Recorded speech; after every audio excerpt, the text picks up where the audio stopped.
मान्यता है कि शक्ति स्वरूपा माँ दुर्गा को प्रसन्न करने के लिए दुर्गा सप्तशती पाठ सबसे उत्तम तरीका है। अगर आप दुर्गा सप्तशती पाठ सही समय पर और सही विधि विधान के साथ करते हैं तो साधक की हर एक मनोकामना शीघ्र पूर्ण होती है। यह एक ऐसा चमत्कारिक पाठ है जिससे व्यक्ति अपनी असंभव मनोकामना को भी पूरी कर सकता है। इस पाठ को आप नवरात्रि के दौरान करें या अन्य समय पर, लेकिन इसके शुभ फलों को शीघ्र लेने के लिए आपको सही समय का चयन करना होगा, जो आज मैं इस वीडियो में आपको बताने जा रहा हूं।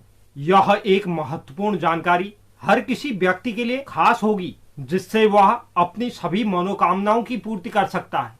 तो आप यह सब जानने के लिए वीडियो के अंत तक मेरे साथ बने रहें, और जो नए व्यूअर्स चैनल पर हैं चैनल को आप जरूर सब्सक्राइब करें, साथ ही साथ बेल नोटिफिकेशन भी ऑन कर लीजिए, जिससे चैनल पर अपलोड होने वाली हर एक वीडियो का नोटिफिकेशन आपके पास सबसे पहले पहुंचे। और आप वीडियो को लाइक और शेयर भी जरूर करें।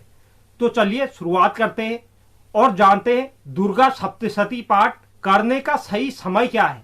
मार्कंडेय पुराण में वर्णित चमत्कारी देवी महात्म्य में माँ दुर्गा के विभिन्न स्वरूपों का वर्णन किया गया है। इसे स्वयं ब्रह्मा जी ने मनुष्यों की रक्षा के लिए बेहद गुप्त और परम उपयोगी मनुष्य के कल्याणकारी देवी कवच बताया गया है। स्वयं ब्रह्मदेव ने कहा है कि जो मनुष्य सही समय पर देवी के दुर्गा सप्तशती का पाठ करता है वह परम सुख का भोगी बनता है। इस दुर्गा सप्तशती को सतचंडी, नवचंडी अथवा चंडी पाठ भी कहा गया है। यह एक जागृत तंत्र विज्ञान है। दुर्गा सप्तशती के पाठों के श्लोकों का असर निश्चित रूप से होता है और तीव्र गति से इसका प्रभाव होता है। इसमें ब्रह्मांड की तीव्र शक्तियों का ज्ञान छिपा हुआ है।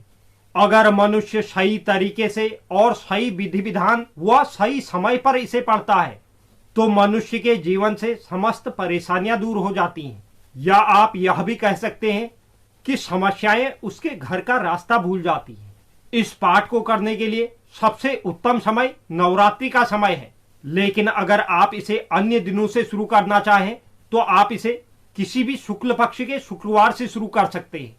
उसके लिए आपको जिस दिन से भी इस पाठ को आपने शुरू करने का विचार बनाया है उस दिन आप नित्य कर्म से निवृत्त होकर, स्नान आदि से भी निवृत्त होकर स्वच्छ वस्त्र धारण करें और अपने पूजा स्थल पर जाकर पूर्व या उत्तर दिशा की ओर मुंह कर लाल आसन बिछाकर बैठें। उसके बाद आप इसे किस इच्छा की पूर्ति के लिए या किस परेशानी की समाप्ति के लिए कर रहे हैं उसके निमित्त आपको संकल्प लेना चाहिए। आप जब संकल्प ले लेते हैं उसके बाद आपने जितने पाठों का भी संकल्प लिया है उसे आप श्रद्धा पूर्वक निभाइए, लेकिन इस चीज का भी आपको ध्यान रखना बहुत आवश्यक है कि इस पाठ का प्रयोग आप किसी के अहित के लिए ना करें, अन्यथा वह आपके लिए अत्यंत नुकसानदायी साबित हो सकता है।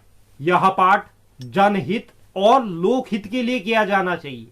या आप किसी चीज से परेशान हैं या अपनी कोई मनोकामना की पूर्ति चाहते हैं तब भी आप संकल्प के साथ इस पाठ को कर सकते हैं।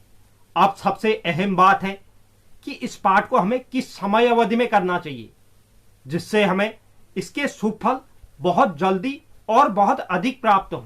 तो इस पाठ को करने का जो सबसे सही समय है, चाहे आप नवरात्रि में करें या अन्य दिनों में करें, तो उसके लिए सबसे शुभ समय प्रातःकाल का समय माना गया है।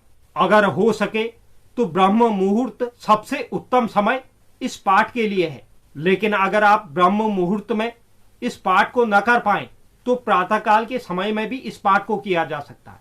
लेकिन आपको यह भी ध्यान देना होगा कि आप जब प्रातः काल में इस पाठ को करने जा रहे हैं उस समय अवधि में राहु काल ना हो, क्योंकि मान्यता है कि राहु काल के समय की गई पाठ पूजा का व्यक्ति को फल प्राप्त नहीं होता है।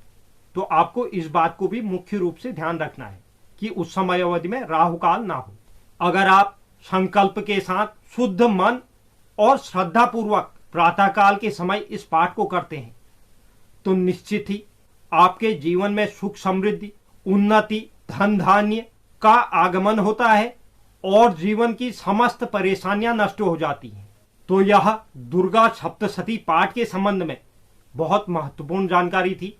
उम्मीद करता हूं यह जानकारी आपको पसंद आई होगी। जो भी दर्शक चैनल पर नए हैं, चैनल को आप जरूर सब्सक्राइब करें, साथ ही साथ बेल नोटिफिकेशन भी ऑन कर लीजिए, जिससे चैनल पर अपलोड होने वाली हर एक वीडियो का नोटिफिकेशन आपके पास सबसे पहले पहुंचे। और आप वीडियो को लाइक और शेयर भी जरूर करें। धन्यवाद।